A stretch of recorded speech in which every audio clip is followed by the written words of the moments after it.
Welcome to the Love is the Cure Foundation podcast. I'm Alfonso Vega. And I'm Lindell Vega. Today's show is a little bit different. This is going to be a conversation between us. What we want to discuss today is very near and dear to our hearts with what happened to Inigo. Today's conversation is about Posterior Fossa Syndrome, also known as cerebellar mutism or CMS. We want you to keep in mind some things about us. Our discussion today is about our experience with this syndrome and Inigo. If your child develops this syndrome, your story may look a lot different than ours. Through this process, of course, I was Inigo's dad, and Lindy, of course, was his mom. But Lindy is also a nurse, and so her understanding on how to figure out some of the things that Inigo was going through was very different than my process. So what we want to do today is highlight some of the basics. We'll also discuss what some of our experiences were. We want to highlight how we saw therapy play an integral part helping Inigo deal with CMS. We believe that this will be an ongoing conversation as we continue to discuss care processes. We may end up doing more episodes on posterior fossa syndrome. It's one of the things that we're really highlighting as a foundation. And we think that there's a lot more information, a lot more studies that could be done about this, and we know how it affected us greatly. As Lindy said, if you've watched our introduction video, as a society, we understand what kids with cancer look like.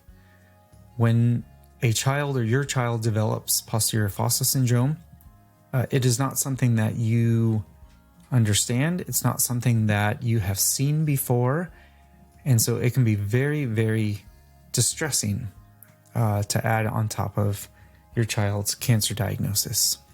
So we hope that this is a fruitful discussion for anyone listening. And we hope that there is something that you can glean from it. And if it is simply a discussion that you can commiserate with because you have been through it with your child, we hope that you find some value in that as well. We'll call that like talk therapy or something, or listening therapy. Mm-hmm. I know I've needed that in the past. So here we go. So I guess the first thing that we will just put out there is we will give you just a dry definition of what posterior fossa syndrome is. Yeah, so we have a little information here just from the NIH as a basic definition of what posterior fossa syndrome is. So it says posterior fossa syndrome or cerebellar mutism syndrome is a collection of neurological symptoms that occur following surgical resection of a posterior fossa tumor and is characterized by either a reduction or absence of speech. Some authors suggest that CMS is only one symptom of the CMS complex that also includes ataxia, hypotonia, irritability, as well as cranial nerve deficits, neurobehavioral changes, and urinary retention or incontinence, and it is seen almost exclusively in children. So what some of this means is basically your child, after a tumor resection of the posterior cranium in the back of the skull, can develop these symptoms as a result of the surgery. They're not sure why, they're not sure how to prevent it, but it can cause absence or reduced speech. It can make the child more irritable, so they're not able to use their arms and legs purposefully, and their movements are not smooth anymore. So ataxia makes them not move smoothly the way that they used to when they're out reaching for something or trying to walk. Their movements seem very notchy, and it just affects their gross motor, their big movements, walking, moving your arms, those sorts of things, your head and neck, as well as the cranial nerves. So when they talk about that, they're talking about all these nerves that control all of our functions, our senses, our sight, our hearing, the way our mouths move, the way we swallow, the way we hold up our head and neck. It's affecting all of these things as well. It affects, and we saw this with our son Inigo, it affects your ability to digest food, how the motility of your stomach is working, and your small and large intestine. And a lot of times these nerves that are very close to the area where the surgery occurred, they get affected as well during this surgery. They get bruised, they get, the nerves just do not like to be touched. They heal very slowly. And so in some cases, when kids have these surgeries, you see these symptoms. They're not sure exactly why, if something was touched or bruised, but they know that this happens after this surgery. So it's considered a surgical injury. Of sorts. That's what the thought is now. The best hypothesis is why this happens, because it didn't happen before the surgery while the tumor was there. They just think the nerves are now irritated, and it's causing all of these symptoms to occur.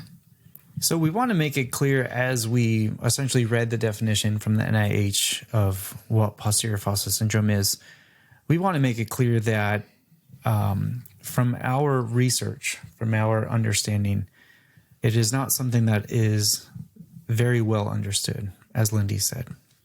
And so when we were cued in initially of some cognitive effects that may happen to Inigo after surgery, we weren't sure what to look for. Posterior fossa syndrome as a diagnosis or as a syndrome wasn't something that had been communicated to us, which makes sense. If you don't know that it's going to happen to a child, you don't want to scare parents or get them thinking in a certain direction if that's not what's going to happen. So we were told, it was communicated to us to simply pay attention and watch for cognitive changes, irritability, and mood changes. So because of that, I might not be a nurse. I might not be in the medical field, but I'm an analytical person. And every time through this process with Inigo that we were cued in on something, I went looking. I went looking to the NIH. I went looking to St. Jude. I went looking to Boston Children's Hospital. Harvard has a library that you can, an online library that you can go into for resources and for definitions. And that's what we would do. And so the difference with posterior fossa syndrome is we weren't given a name. No, we weren't. So. And one thing I do want to add is that during this post-operative period, right after the tumor is removed, there's a lot of concern for other things as well that I think the medical teams were thinking about. They're thinking about brain swelling. They're thinking about seizures. They're thinking about so many other things. Mm-hmm. And a lot of these symptoms, they can look similar. And they can affect, your child's vital signs similarly. So I don't think there was a lot of clarity even on the medical side that they understood exactly what was happening, say, the first 2-3 days after Inigo's surgery, when he started to show these signs of the syndrome, where he just, he was not able to, his eyes may be open and he may look awake, but he was not able to speak. He was not able to move if you gave him a command. Though his arms and legs may move on their own, he still had mobility, but he was not able to move them purposefully anymore. So we were seeing all these signs. They're just not normal. So I think the medical teams, they have a lot that they're thinking about as well. They need to rule out, brain swelling after the surgery to make sure that pressures are not building in the head with the cerebral spinal fluid that flows around our brains. At the time, Inigo had what was called an EVD, an external ventricular drain, which helped alleviate some of the pressure from that cerebrospinal fluid inside the head. So they're dealing with a lot of different symptoms and signs, and they're trying to figure out. So this might be a reason why, if you've seen this in your child after this type of brain tumor resection, they might not be so willing to tell you exactly what's going on because they might not be sure themselves. Yeah, like you're saying, they're assessing so many other things that they don't want to lead you down a path that your child might not be going down. Right. Because so we can reference the number. Only 25% of children that go through a brain tumor resection of the back part of the brain, will develop specifically this syndrome. And so, of course, then you can understand how the medical teams might not want you walking down what I think everyone understands is a scary path. Yeah. And if your child is not going to develop that, they don't want you going down that direction. So we can understand why Posterior Fossa Syndrome, or CMS, was never, a name wasn't put to it when they told us, look for cognitive changes. Right. So... And this is something as a nurse, like this wasn't my field. I don't work in pediatrics. I don't work in oncology. So this wasn't something that was even on my radar as a healthcare professional. So this was all news to me too. Like we had to do a lot of research as a couple, being like, hey, look, I found this.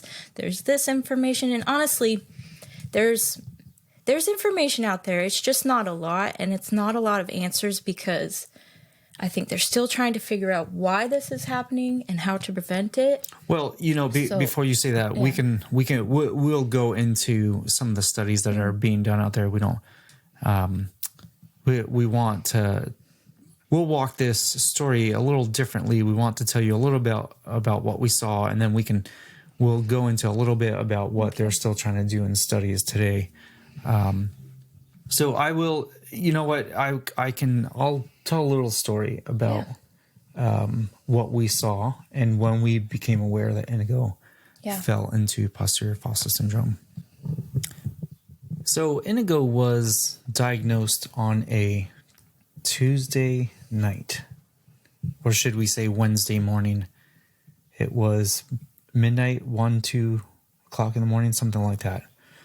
And we went into the MRI. I went with Inigo into the MRI while Lindy waited in a separate room. And as the MRI team started to realize what was going on, I was pulled out, and Lindy and I in the same room.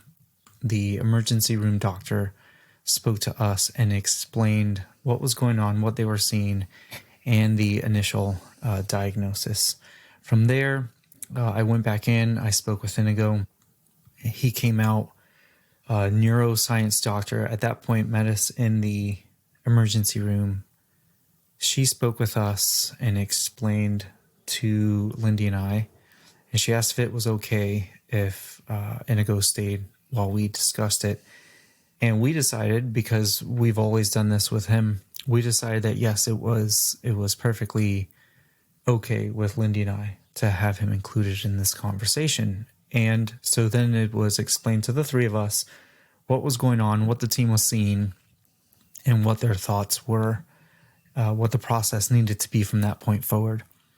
So we headed upstairs to the ICU. Inigo was given an ICU room until a surgical suite was available on Wednesday morning. Afternoon, right? Was it in the morning or the afternoon on Wednesday? Okay. Afternoon. Wednesday afternoon, Inigo was taken into surgery, and the tumor was removed.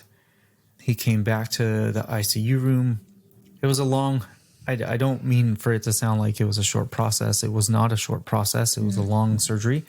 But the doctors all came and talked to us. Everything seemed to go well. And then the next day, on Thursday, Inigo was awake during the day, spoke with us.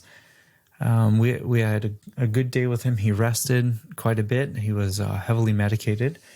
But we were thankful that the brain tumor had been taken out. And we understood from that point that we needed to treat the residual tumor that was left on the part of the cerebellum and brainstem. Because they can't take it all.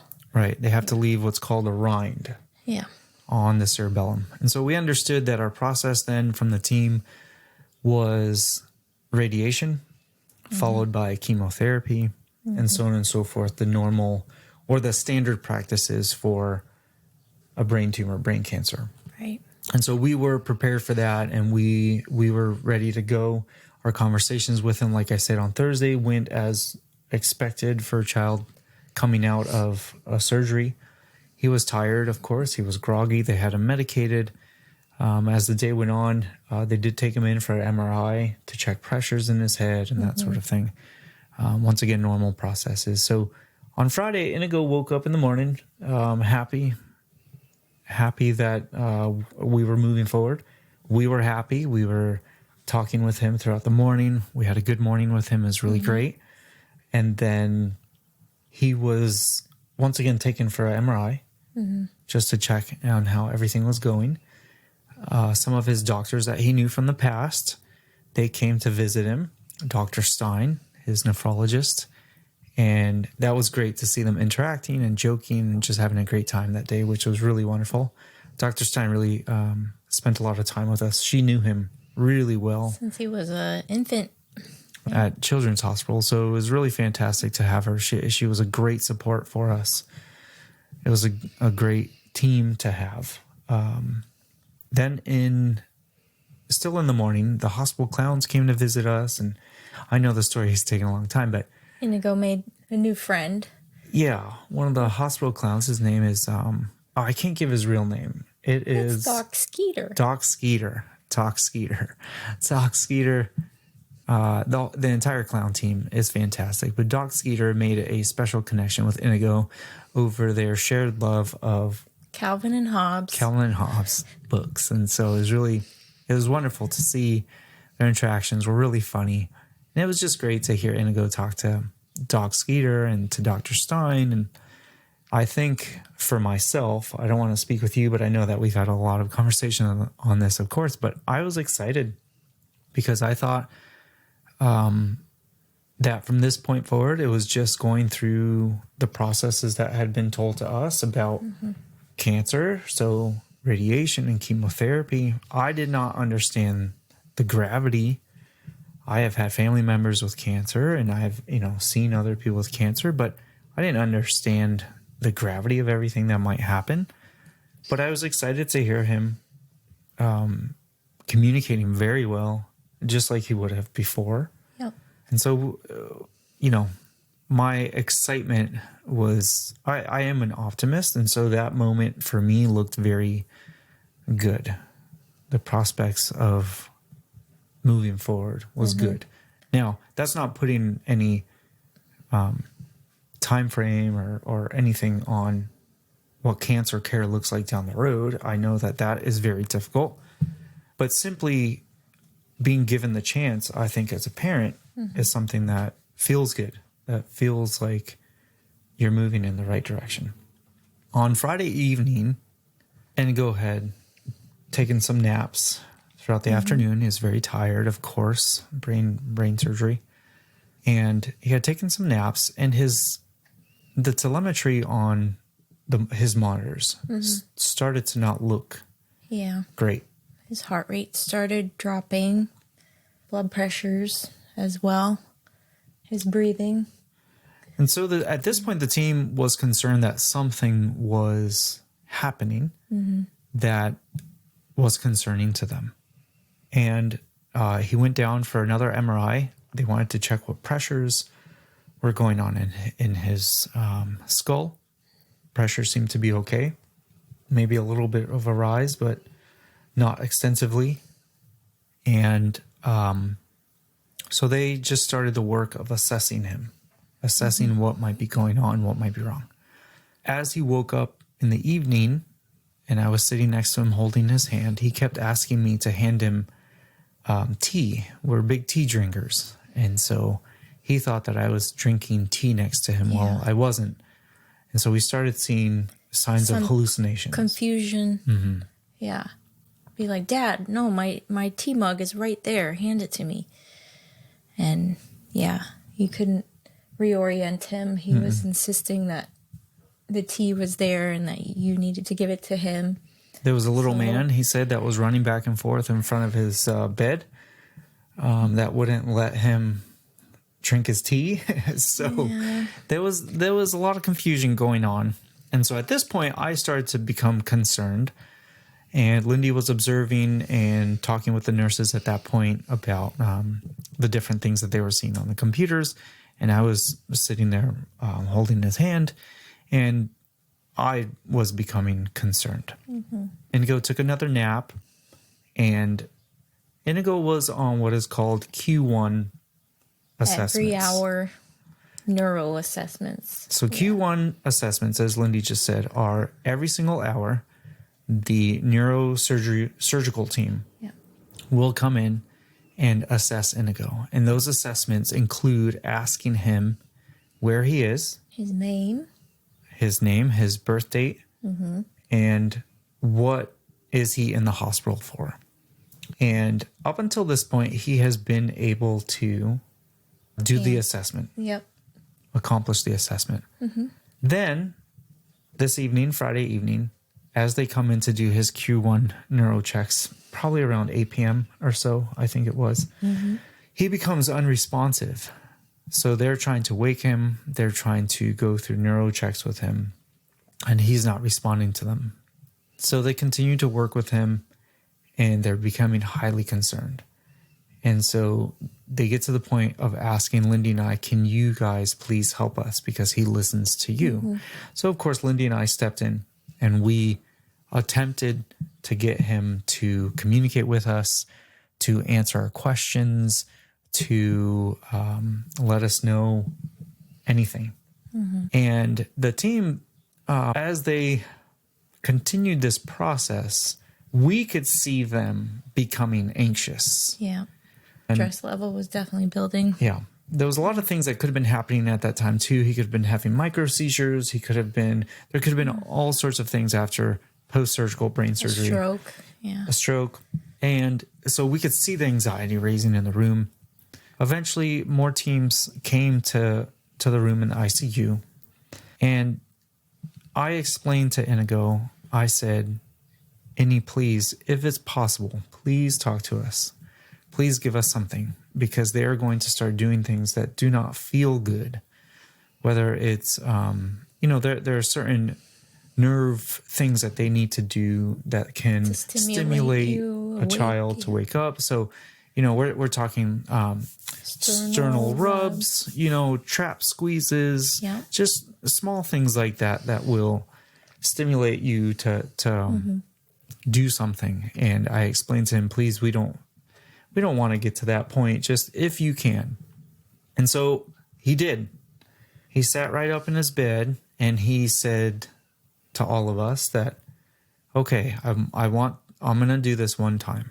And at that point, Lindy and I could really see how tired he was. Yeah, he was exhausted. Imagine every hour having to wake up after brain surgery to do these exams. It's exhausting. Yeah, I wish I didn't have to do that. I understand why. I've read a lot about it. Why? Because I did since I have questioned it, like, is this really necessary?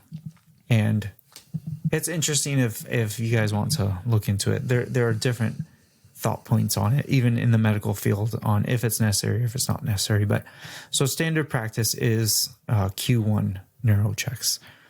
So he sat up in bed and he told the team, he said, I just want to do this one time. Is that okay? My name is Inigo Vega. And then he did the whole rundown. He did his birthday. He did all that sort of stuff. He did extras. Yes. He did extra things that they were not asking for. Yeah. And so at that point, they understood, okay, we have something going on. The neurosurgical team that was there, they seemed very happy. They said to us, that does not look like brain swelling to us. And they had done a prior MRI, so they had not seen any brain swelling. So that was good news. But what we didn't realize at that time is what we were witnessing was Inigo falling into posterior fossa syndrome, cerebellar mutism. And that neurocheck and the things that he said in that neurocheck, that was the last time Inigo spoke. He became mute for about 4 months. Yeah. 4 months. Yep. And at that point, as he fell into posterior fossa syndrome, we saw the most devastating effects of it. Mm-hmm. So we saw him essentially lose all function. As Lindy was stating in the definition of it previously, you lose your ability to walk, you lose your ability to talk, you lose your ability to make movements in appropriate ways. Mm-hmm. And, you know, there's some writing about it. There are some things that we can look into, and we can read a couple things here that define how heavily a child will fall into it. But yes. Inigo was some textbook. cases are more severe than others. Yeah. And Inigo was textbook. It was essentially 2 days. So it's from a day to 3 days. Post-op that you will develop this. He was at day 2 post-op. Mm-hmm. For someone that's not in the medical field as myself, this was so confusing because here I had spent the morning laughing and joking with Inigo, watching the clowns interact with him, laugh and joke.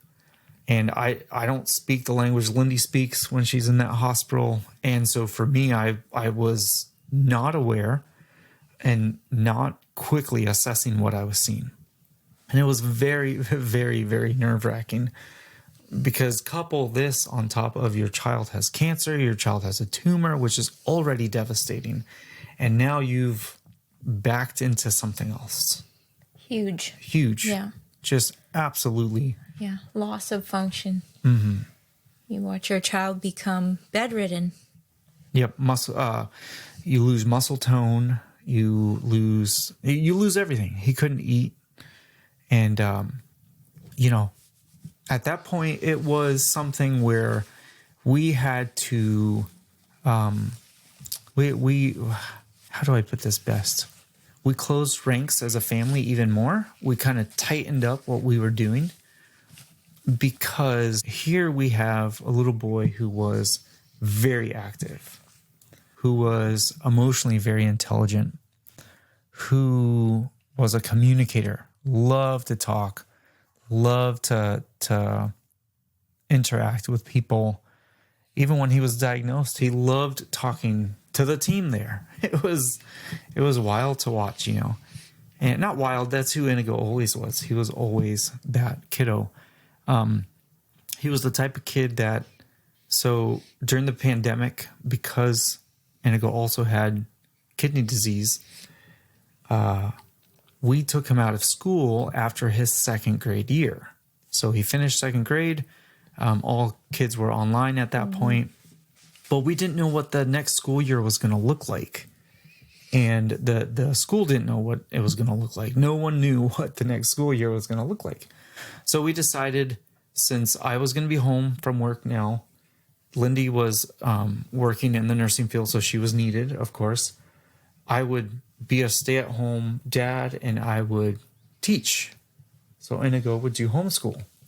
And by the time Inigo was diagnosed, which was only a year later, he went from doing 3rd grade math to he was doing 5th grade math, and I was simply trying to keep up and make sure that I was getting him the appropriate resources that he needed, because he seemed to really accelerate.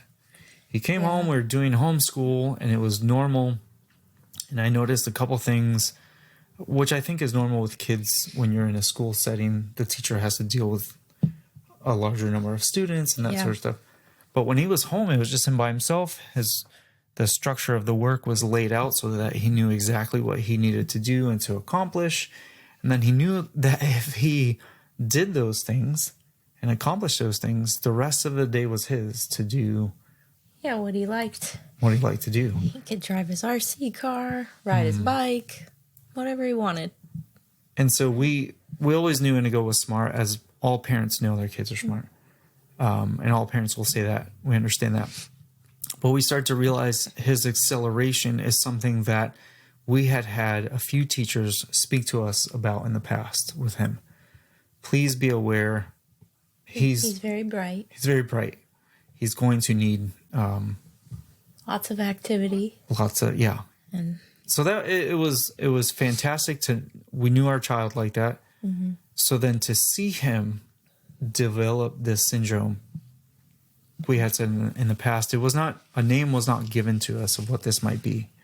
And so the major confusion for us, Lindy researching as much as she could research on the things that she had there. In fact, when Inigo was diagnosed, Lindy was in her scrubs because she came straight from work, and Inigo and I had gone to the hospital. And here she is in her scrubs in the ICU, and some of the nurses are confused because they think this is a new nurse. And some of the doctors would come up to me and like ask for reports and stuff. Yes. I'm like, I'm the mom. Yeah. I just wear scrubs. Yeah. Well, here she is, she's still in her uniform from her day where she was working. And so we don't know what your particular story will look like, obviously, as parents, if your child develops posterior fossa syndrome. But we just want to lay out what it was for us. And it was very confusing. It was very, even for someone that, like Lindy was saying, she was not aware of the syndrome. And so it was confusing to us. Once again, the team, we think, didn't want to walk us down that road if that's not the road that we were headed. So I think it was communicated to us very carefully. That particular situation, and it is something that we have thought about a lot since. Could it be done better? Is there a way that we can communicate with parents about this? And I don't know. I don't know if it can be, because like we said, you don't want to scare people if that's not what's going on with your child. Yeah. Maybe it happened the best way that it possibly could. We found out the best way we could. Yeah. It didn't feel good. It didn't feel good. No, of course not. But that experience of watching Inigo fall into it was devastating. What was also interesting is what we did with that. In the hospital, the processes, I assume they're the same for any child that's gone through a surgical intervention like this. But he had in his room daily, he had physical therapy. PT from the first day in the ICU. Mm-hmm. They were standing him up out of bed just to get him moving. Occupational therapy. Yep, they came in to help him draw and paint and use his hands and, So for some of you parents out there, physical therapy is different than occupational therapy. Mm-hmm. So occupational therapy, you're brushing your teeth. Yep. You're drawing, comb your hair, wash your face, put your clothes on, those sorts of things. Mm-hmm. Physical therapy, you're standing up, you're, dependent on what your child needs. You're walking around, you're, doing a lot more balance work and stuff like that. And helping you clear your lungs and stretch. And then we had speech therapy. Mm-hmm. And so even though our medical teams might not yet have been verbalizing posterior fossa syndrome, you can see in the processes things were going into motion with his therapies that would help him with posterior fossa syndrome. And that's really important that's what the team did. And so from that, with that process, what happened after that is we ended up moving up to the neuro-oncology floor. Oh, really quick, before we discuss that, posterior fossa syndrome, you can't eat. Right. Explain to us what happened. How is Inigo able to eat at this point and get nutrition in? So when Inigo fell into posterior fossa syndrome, he lost the ability to swallow safely. So he could no longer swallow in a way that would keep fluid from accidentally going into his lungs. So in the ICU, they had to place an NJ tube, which was a feeding tube that goes into one of his nostrils and down just past his stomach to safely feed him so that the feeding fluid would not come up from his stomach and then be aspirated again into the lungs and, cause other things like infections and pneumonia and make things worse. So he had to be fed by tube for a little while. Well, the problem with that was that they didn't realize early on that Inigo's vagus nerve, one of the nerves that is also a cranial nerve that controls the motility of your whole digestive system, it was pretty much paralyzed. So the food that they were putting in through the feeding tube was not being digested, and it was just staying in place and causing a massive amount of bloating, and it just would not come out. He could not have a normal bowel movement to get these things out, so they had to do several interventions to make him have a bowel movement. So it was just all very forceful, very uncomfortable. It caused a lot of other problems with his digestive system later on. A few weeks later, once radiation had started. So his body was just not moving the way that it should. So he had to be tube fed for a while. Yeah. And that even was too much. So that tube feeding did have to come to an end, and he had to. So beyond tube feeding, what's the next type of thing that you can do to feed a child? So since the tube feeding didn't work, he had to go on what's called total parenteral nutrition. So this is nutrition that you get through an IV or the chest port. If your child has a port, they're getting all their nutrition intravenously. So a bag will be hung that will run through their bloodstream. They'll also get lipids, the necessary fats for us. So that is what Inigo had to end up being on, since the tube feedings were not being tolerated while his nerves were healing. Yeah. And it took a long time. Yeah. It took months and months for these nerves to finally show signs that they, function was resolving. And so, of course, for you that are watching, and for you that might just be listening, it's difficult for us to talk about these things still. It is still raw to us because this moment changed our lives forever. And it's one of those things where we want to get the information out to parents. We want to even put this out there so that people can hear our story, or to other parents that simply want to hear another family that's been through the same thing that they have been through. We want to do that as well. We think it is important information that should get out there, but it's still raw to us. It still affects us greatly because we learn things that we never wanted to learn. We were made to grow in certain ways that we never desired for, of course. And it's amazing to see what the medical world can do for children as they go through this, to really help them through this. And it's incredible that there's the wisdom in this world, in this medical world, to do what they do. And it's really, I know you know that as a nurse, but my parents were both nurses, and so I'm aware of how important it is to have this education. But for someone essentially from the outside world looking in intimately now, it was eye-opening for me in ways that I just appreciate it so much. The realizations of the gravity of posterior fossa syndrome is something that we want people to understand. As we realized what he was falling into, as we finally found a word, a definition that we could go to. We're on the St. Jude's website, we're on the NIH website. There seems like there's a lot more information now online to what there was when Inigo was first going through this. It seems like there's a few more studies at least that are either wrapping up or have completed. So there's a tiny bit more information. Yeah, there's actually one that I was looking into that I thought was really, I really liked what they had to say. The Brain Tumor Charity, they're out of Alder Hey Children's Hospital in Liverpool. They're doing a lot of good work, it seems. They're really trying to study. So I'll just read here what they have to say. So CMS, cerebellar mutism, is seen in up to 25% of children after surgery. We talked about that.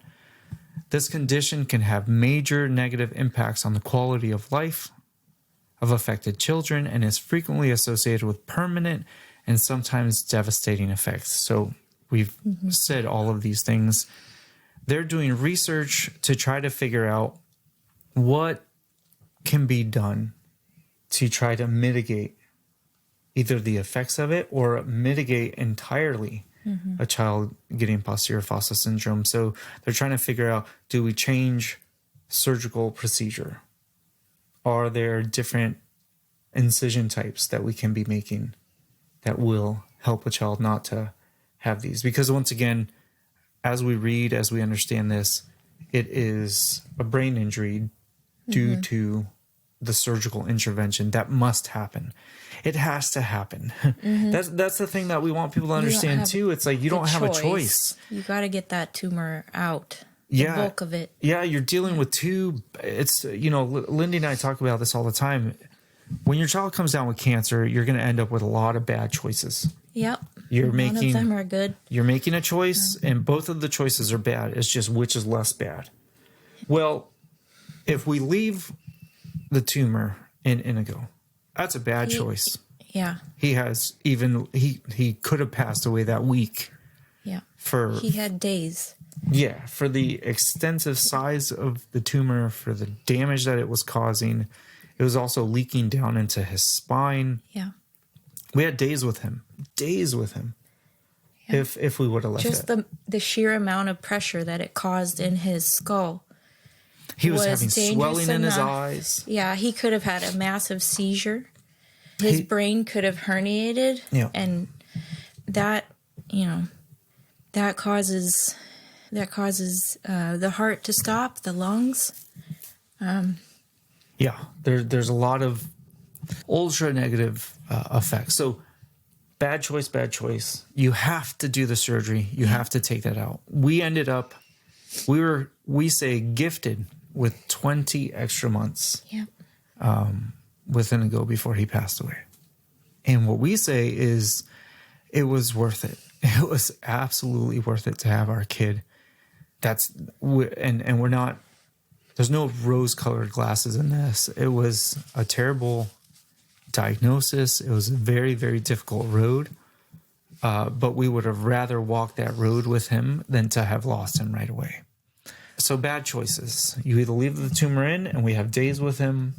You take the tumor out. You develop posterior fossa syndrome, but you have 20 months with him. And the possibility that he may not develop posterior fossa syndrome was there. Yeah. Right? So 75%, it's higher, right? 75% that he may not develop posterior fossa syndrome. You take that every day. You take that chance every day. Yeah. We just... And you do realize how high 25% is, though, when your kid is affected by this. Oh, it's devastating. So the realization of it is that it was ultra difficult. I used to listen to sports radio. I used to work in New York, so I would drive down to New York all the time. And I would have sports radio on in the car, and the Jimmy Fund telethon would come on. Every year. Every year it would come on because the radio stations here in Boston, they take part in the telethon. That was the one day of the year that I could not listen to sports radio. I just couldn't do it. It was so emotional for me. I would hear these stories and it was just devastating. And I'm a person that loves listening to like NPR's The Moth Radio Hour. So I'm used to like emotional things, but when it comes to kids and it comes to cancer, it's different. Now here I am in a situation where this is me, this is us dealing with the same situation, the realization of that, the gravity of it, it's a whole different, it's personal now, and your personal fight becomes so encompassed into your being, it becomes all of you, it becomes all of us. And so that's what it was. It was a situation where the realization, the acceptance of this is different. Inigo has cancer, but he also has something that we've never seen before. I had never seen that on the Jimmy Fund. I had never heard stories about it before, never. And up until now, I haven't seen anybody else with it. Oh, I sent you a video of a short on YouTube, and it was a girl in the UK in her 20s. She was walking into a hair salon.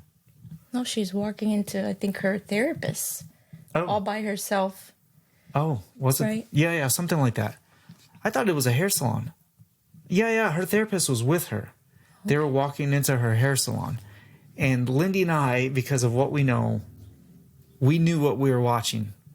No one else. See it. If you don't know what posterior fossa syndrome looks like, you don't know what you're watching and the significance of it. But here we are watching this girl, 19, 20, 21, walking into this hair salon, hitchy little step. We could hear her voice talking, and we knew right away posterior fossa syndrome. Yeah, the way her eyes would move, Right away. the way her hands, just the way she responded, her gait. You've been through that with your child, and you can pick it out. Yeah. In a Where's Waldo, like instantly. So this is not to scare parents out there, but the gravity of it is huge. It's huge. You've seen kids with cancer. You've seen what they look like. Couple that with posterior fossa syndrome, and it's entirely different than anything that you're going to experience and anything that most people are going to be able to explain to you about. Yeah. So some things that we want to highlight that are very, very, very, very important for a child that has posterior fossa syndrome is therapies, all therapies that you can get your hands on for your child.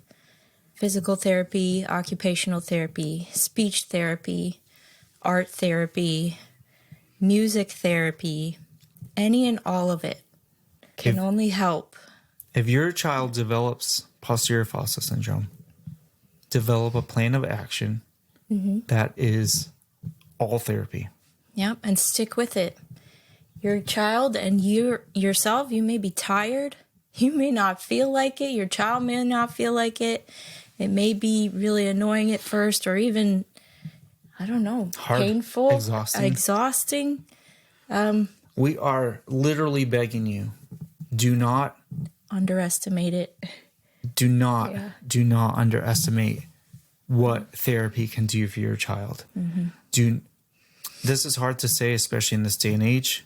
This is not about sitting around and chilling through cancer. And that's hard. Listen, we are going to tell you right now, we get it. We get the idea that your child has cancer. They need to just relax. They need to rest. And there are times for that, of course. There needs to be a balance is what we would push. And the balance cannot be rest. And then do it. Takes the priority. Yeah. And that's going to sound weird. And once again, we're going to put a big disclaimer on this. We're just parents. We're just parents. We're not giving you medical advice, none of that sort of stuff. But we're telling you what worked in our situation. And our situation was to make sure that with Inigo's blessing, we worked through therapies. We exercised. A big part of what happened with Inigo is 3 months after his diagnosis, 3 months after his brain tumor resection, we were transferred from Boston Children's Hospital to Spalding Rehabilitation in Cambridge, Mass. Yeah. And it was incredible. It was incredible what they do at Spalding. It's incredible. If you think we're telling you that it's about work, when your child gets to Spalding, it's about work. You are there for therapy. Intensive therapy. Good, holistic therapies. It's when Inigo got to Spalding, you could see it in him. He couldn't speak yet. He couldn't walk yet either. Couldn't walk. But he knew, this is where we get better. That's what he thought in his mind, right? He could see how the emphasis changed from being inpatient, medicines, I'm sick. He could definitely see the difference. And then going into rehab, and how the focus was now on just getting better each day. And he was motivated to see how he progressed. each day. Yeah, it really helped him carry forward. It was exciting to see how excited he was to work. Yeah. And so we would work with the teams. So every single day you have a schedule. Your therapist come into the room and you've got speech therapy, you've got OT, you've got PT. So you've got each of those for an hour a day. And then sometimes it'll be an emphasis of another hour on something else. Special. Yeah. So there'll be like child life therapy will come in and they'll play with you. So that child life therapy, you can understand like what an adult would do in like psychological therapy or speech or talking therapy. It's essentially that sort of process where your child is playing or doing something. And that was really great to see. And then because Lindy and I are who we are, we would get a pass to go down to the garden, looking over the harbor, Boston Harbor. And we would walk with Inigo. Extra walking.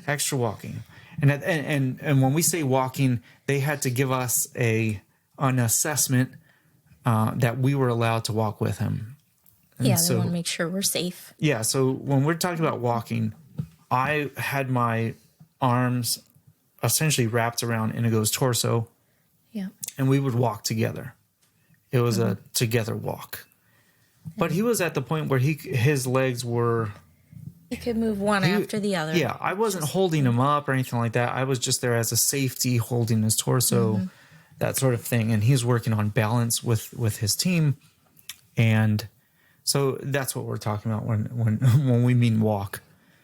The great thing about what we did at Spalding, we had a fantastic therapist there who looked at and you know what, we're going to speak with her.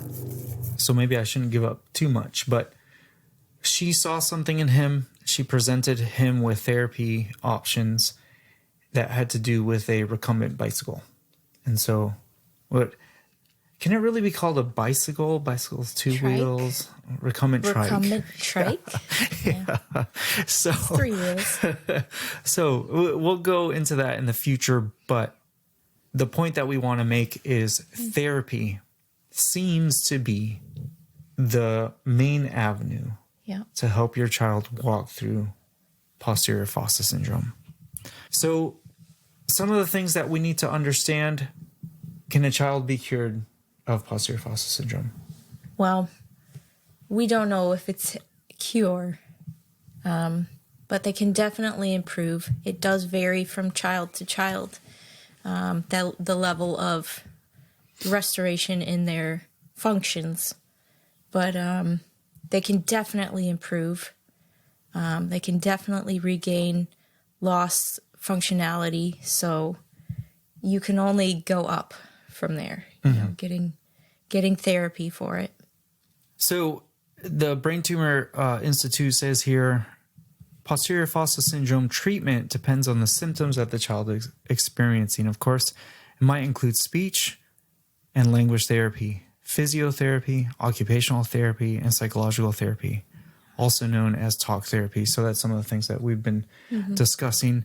They also say it's certainly treatable, and in many cases, the symptoms do greatly disappear or reduce with treatment.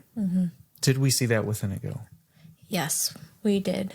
I mean, he didn't reach 100% back to normal Inigo, but he did reach a level of functionality where he was walking by himself again. He was talking, he was reading, doing schoolwork, and this just made him feel so good to get back to his normal things, drawing, writing stories. You know, a lot of it was thinking, like they mentioned, with speech therapy. He worked a lot with his speech therapist on like thought processes and just trying to get those faculties, those mental faculties back. The thing about posterior fossa syndrome that we understand is when a child is in the middle of it, in the worst part of it, they do understand. They can understand what you're telling them. They just have no outlet to react. Yeah, when Inigo first started talking again, he did say to us, because we asked him, we asked him some of the hard questions, and he said to us, I was in here the whole time, I just couldn't do anything about it. So in other words, he was saying that he could hear us, he could communicate with us, he could, I mean, not communicate, but he could, he wanted to make us understand that he was there the whole time and simply wasn't able to act on those things. And so with today's conversation, essentially, we just wanted to highlight, number one, what posterior fossa syndrome is, the experiences that we had with Inigo, what we saw as highly beneficial to the treatment of his posterior fossa syndrome. We cannot sing the praises enough of therapy, and we cannot beg you enough as parents that if your child is going through this, it may be difficult on some days, but you have to work hard each day. Honestly, I think with Inigo's trajectory forward in his rehabilitation, it took doing homework. It took doing extra work. It wasn't just the work that we did in our session with physical therapy or occupational therapy. It was the work we did after that for the rest of the day sometimes. So yeah, and I think for a lot of parents, you have to understand is when you get out of a rehabilitation center, or you get out of inpatient care, your therapies a lot of times go down to 1 day a week for each of those therapies. So you're still doing them outpatient. They're not enough. If you leave it to 1 time a week for each therapy, we're gonna suggest that it's not enough. Some of the amazing things that Inigo was able to do in the middle of his chemo treatments and radiation, he was able to ride his trike to the top of Mount Wachusett 3 times. He was, he beat us to the top each time. Each time. And so we're telling you about a child that couldn't walk, that couldn't talk, that couldn't use his hands. Therapy got him to the point that even in the middle of chemotherapy, which your body's exhausted, I'm sure, which your whole system is depressed in so many ways, here Inigo is riding to the top. We live in the Worcester Hills, riding to the top of Mount Wachusett. He could do it. It's incredible. And that was Inigo, and he was incredible. And listen, out of the norm, I would say, but he could do it because he wanted to do it. And if your child has something that they want to do again, they have the will to do it, there's no reason why they shouldn't try and keep striving for that. No days off is what we say in New England. You can't take any days off. You are literally fighting for your child to come back.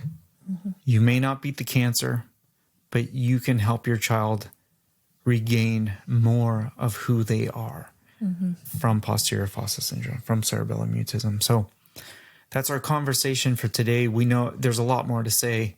There's a lot more conversations to be had.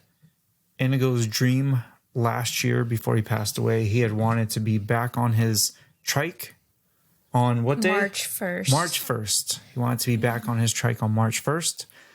So for anybody out there that might say, oh, it's a trike, how hard could it be? On March 1st of this year, Lindy and I took out Inigo's trike for the first time since Inigo had passed away. And like we said, we live in the Worcester Hills, and after we work on the foundation, every evening we go on about a 13-mile bike ride. And so on March 1st, we took out Inigo's trike and we rode out on our route, which takes us by a lot of our farms in the area. And I had to stop halfway through because I couldn't believe how difficult it was to ride that trike. And it's fun, absolutely fun, but it's big. Yeah. And it takes a lot of processing, shifting gears, and all that sort of stuff. It's a different form factor from a bike for sure. So there's maybe a tiny learning curve. But because Inigo was such an avid cyclist before, he knew what those processes were. And so to be able to provide him that in the middle of posterior fossa syndrome, so that all of a sudden the neuroplasticity, the habits that were still within his brain, he could bring those back out and he could exercise those again it was a blessing. It was a blessing to see him do it. It was a blessing for him. It gave him autonomy for the first time. Inigo was able to move around without needing us. Yep. I mean, we went on some rail trails where you could ride an off-road section to the side and it had a little jump. And Lindy's literally screaming for him not to because he would take off. He would see it. He would see it and he would take off on that little off-road trail and do the jump. And Lindy's behind him freaking out. And I'm, because I'm in front leading and I turn around to see what's going on. I was thinking like platelet numbers and all this stuff. I'm like, no. Not me. I was like, let him do it. Let him live. No. Yeah. But so that's what we want to say. Like, this was hard. The journey was hard. Posterior fossa syndrome is a very difficult situation to find yourselves in. Please help your child work hard through this because it's going to take work. Mm-hmm. The system, if you're inpatient or in a rehabilitation setting, they're going to assist you in that work. Yeah. Follow them. Be a part of it. Your child needs you to coach them. Absolutely. So like we said, biggest cheerleader. We'll have more conversations about this, but it is definitely one of the many, many factors that continued allowing us to look at Inigo and be amazed at his strength, his desire to live, his desire to get better. He was just incredible. So thank you for listening to us today. We do get emotional about this. It is definitely one of the most difficult parts of this journey. We are so thankful that we were able to hold hands with Inigo through the entire process. Yep. And help him see himself come out of that fog. So thank you again for joining us. Thanks, guys. We are the Love is the Cure Foundation. Love is the cure. We are a nonprofit. Our goal is to help children and families. And we do absolutely want to highlight posterior fossa syndrome. It's important for parents to understand the effects that this will have on their children. And it's important for you to help your child walk through the effects of it. So thank you for being with us today.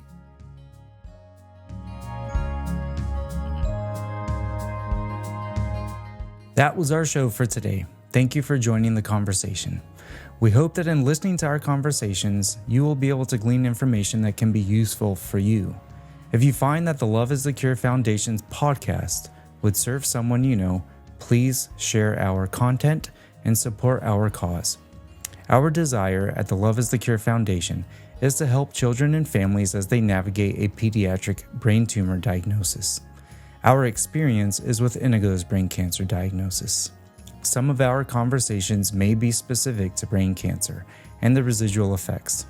That being said, through these conversations, we hope to impart practical information that may be useful to a family that may need it as they journey with their child through a pediatric cancer diagnosis, brain cancer or otherwise. Our conversations will continue as we speak with people from different disciplines within hospitals and other cancer situations. We are a nonprofit charitable organization. If you would like to donate to help the Love is the Cure Foundation, please go to our website, loveisthecurefoundation.org, where you can donate and also read about our story and the outreach that we are doing at the foundation. Thank you. And as we say here at the foundation, go love on someone. We all need it.